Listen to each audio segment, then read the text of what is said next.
Hello বন্ধুরা, আমি আজকে নিয়ে চলে এসেছি একটা ব্লগ নিয়ে। তো আজকে আমাদের পুকুরে মাছ ধরা হচ্ছিল। এটা আমাদের পুকুর, কিন্তু পুকুরটা কচুরি পানায় ভর্তি হয়ে গেছে। সেই পুকুরে কচুরি পানাগুলো পরিষ্কার করা হয়ে গেছিলো কয়েকদিন আগে। কি যতটা পেরেছে পরিষ্কার করেছে, তার মধ্যেই মাছগুলো ধরা হচ্ছিল।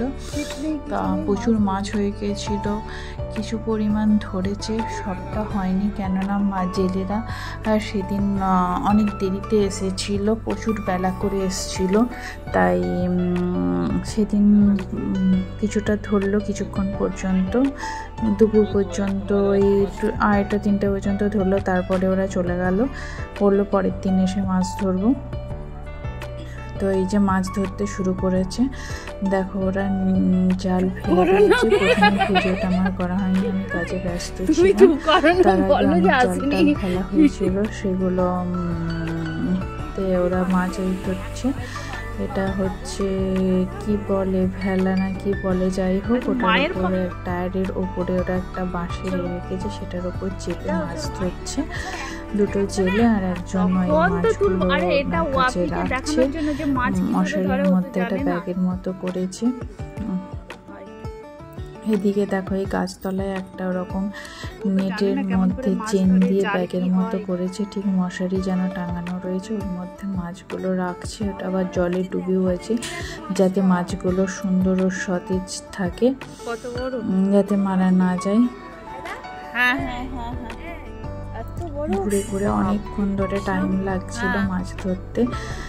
তো ওরা মাছ ধরতে ব্যস্ত, আর একজন দাঁড়িয়ে আছে পাড়ে, দেখতেই পাচ্ছ পুরো কচুরি পানায় ভর্তি। তো আমাদের পুকুরে রুই মাছ আছে, রুই কাতলাও আছে, তবে তেলাপিয়া মাছটা বেশি আছে দেখলাম। আর আছে ওই যে মাগুর মাছ টাইপের, কি মাছ বলে ওটাকে, শোল মাছ। শোল মাছটা প্রচুর পরিমাণে রয়েছে। তো ওরা এখন মাছ ধরছে।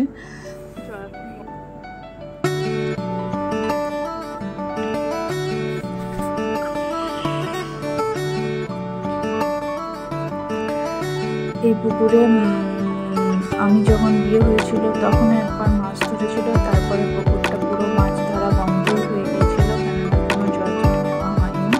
তো আবার এই পুকুরে মাছ ধরা শুরু হয়েছে, এবং সবাই ভাবছে পুকুরটাকে এবারে মাছ চাষ করবে, তাই পরিষ্কার করার চেষ্টা চলছে। আর মাছ ধরে যে মাছগুলো আছে সেগুলো তুলে নিচ্ছে। আমি যখন একবার বিয়ের পরে মাছ ধরা দেখেছিলাম, তখন প্রচুর বড় বড় মাছ এসেছিল। একটা মাছ তো প্রায় 5-6 কেজি ওজন ছিল, বিশাল বড়, মাথাটা বড়।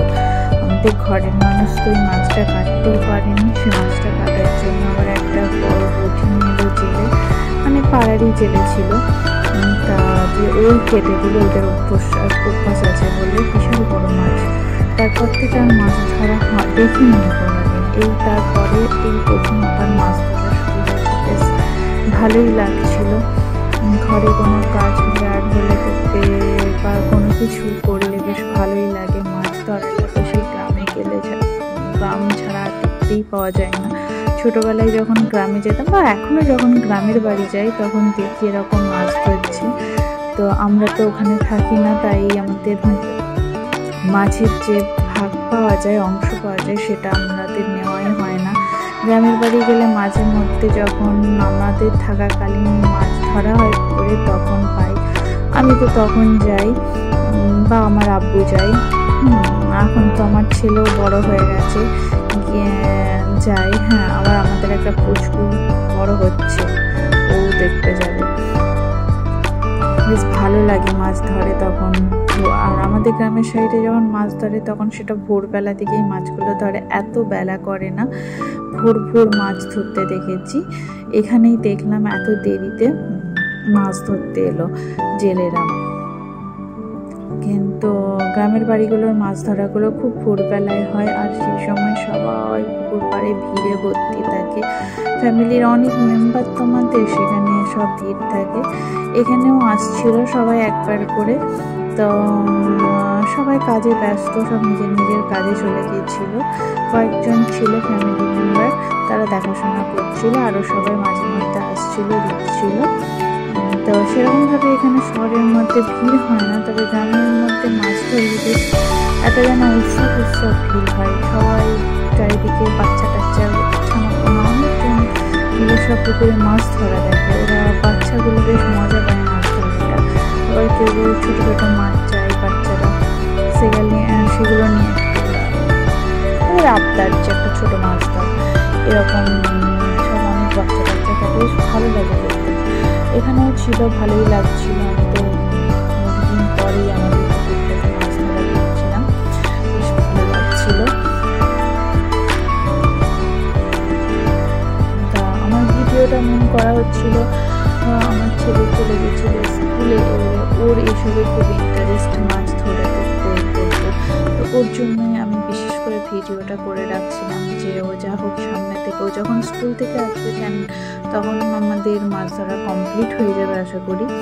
তো ও নামবে প্রায় 5:10-15, তাই তখন তো সন্ধেবেলা হয়ে যাবে, তাই ওর জন্য ভিডিওটা করে রাখছি যাতে ও দেখতে পারে যে মাছ কিভাবে ধরে।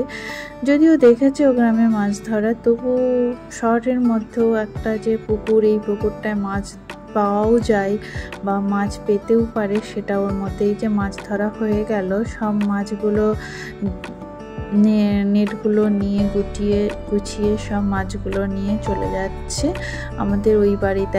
দেখো যে মশারির মতোটা টাঙানো ছিল, সেই মশারির ভেতর থেকে মাছগুলো তুলছে, বের করছে। দেখো একটা কাতলা মাছ, আর এই দেখো শোল মাছ। বললাম না শোল মাছ প্রচুর আছে। আরও একটা বিশাল বড় শোল মাছ পড়েছিল, সেটা আমার শাশুড়ি মাকে খেতে দিয়ে দিয়েছিল, বলেছিল তুমি রান্না করে খাবে। ওটা একটু সকাল সকাল পেয়েছিল, তাই আমার শাশুড়িকে দিয়ে এসেছিল। এই যে শোল মাছ, মাগুর মাছ সব বেরোচ্ছে।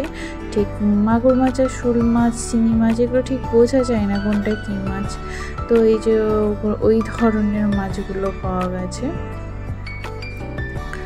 আরও একটা আছে, এখান থেকে আরও দুটো আছে রে বাবা, দেখি। তা আমার তো মনে হচ্ছে তেলাপিয়া মাছই বেশি। আমি যেহেতু শোল মাছ বাঁচতেও পারি না, সেরকমভাবে খাবে কি খাবে না বাড়ির, তাই নিইনি। আমি ওই তেলাপিয়া মাছগুলোই নিয়েছিলাম। বেশ আমার খেতে তো খুবই ভালো লাগে। আমরা গ্রামের বাড়িতে এই তেলাপিয়া মাছ আমাদের গ্রামের পুকুরগুলোতেও খুব পাওয়া যায়, তো ওগুলো আমি খুব ভেজে ভেজে খাই। তা আমার মনে হলো যে ওটাই নেওয়া যায়।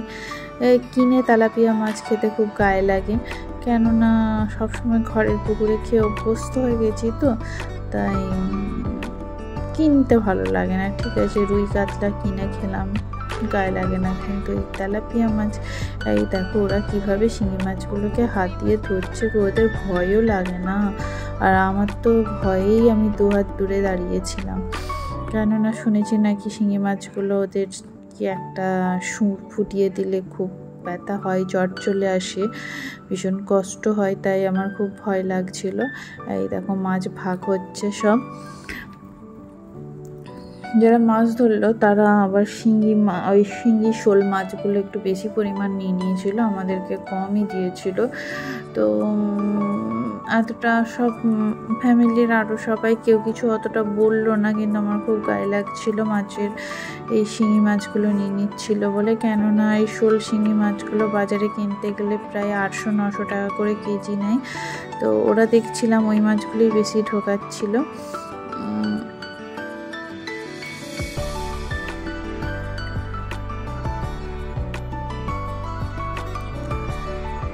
মাছগুলো নড়ছে দেখো।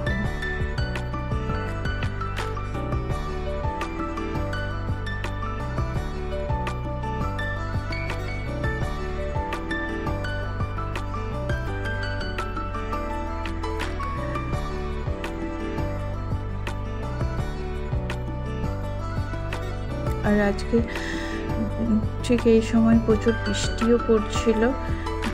প্রথমে ঝিমঝিম করে বৃষ্টি পড়ছিল, তারপরে তো জোরে বৃষ্টি শুরু হয়ে গিয়েছিল। এই দেখো উঠোন টুঠোন এই বৃষ্টির জন্য ভিজে মাছ ভাগ হয়েও গেছে। আমার এই শিশু শাশুড়ি মাছ কাটতে বসেও গেছে। ওর কাছে যেন সবাই আবদার করছিল আমার এটা দেওর।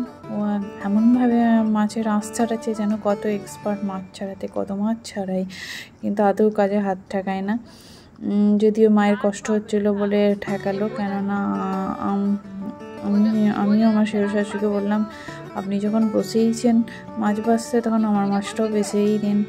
আমার ছোটো শাশুড়িও বললো আমারটাও বেছে দেবে। সবাই যেন মা বাড়ির আবদার পেয়ে গেছিলাম আমরা। আর শ্বশুর শাশুড়ি খুব ভালোই, ও ঠিক বেছেও দিল।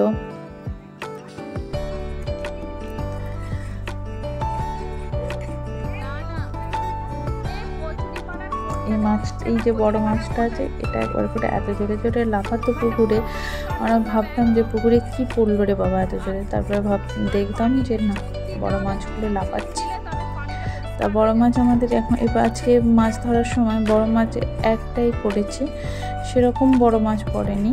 হ্যাঁ পড়েছে, ছোট খুব একটা বলবো না, ওইদিকে বড়গুলো আছে, আর এই একটাই বড় মাছ পড়েছে। আরও সব বড় মাছ কই দেখি পড়েনি, কিন্তু লাফানোর সময় দেখলাম বাবা অনেক বড় মাছ লাফাচ্ছে, কিন্তু ধরার সময় দেখলাম একটাই মাছ পড়েছে বড়। এই দেখো বৃষ্টিতে ভিজতে ভিজতে শ্বশুর শাশুড়ি কিরকম মাছ বাচ্ছে, সত্যি তারটাও ভিজে গেল মাছ বাছতে গিয়ে। ছোট শাশুড়ি ছাতা নিয়ে দাঁড়িয়ে আছে, আমি বাড়িতে বারান্দায় দাঁড়িয়েছিলাম।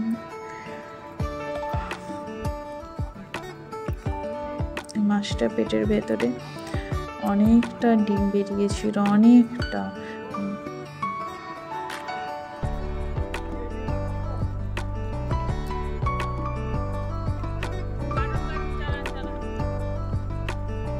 বটিটার ধারটা একটু কম ছিল।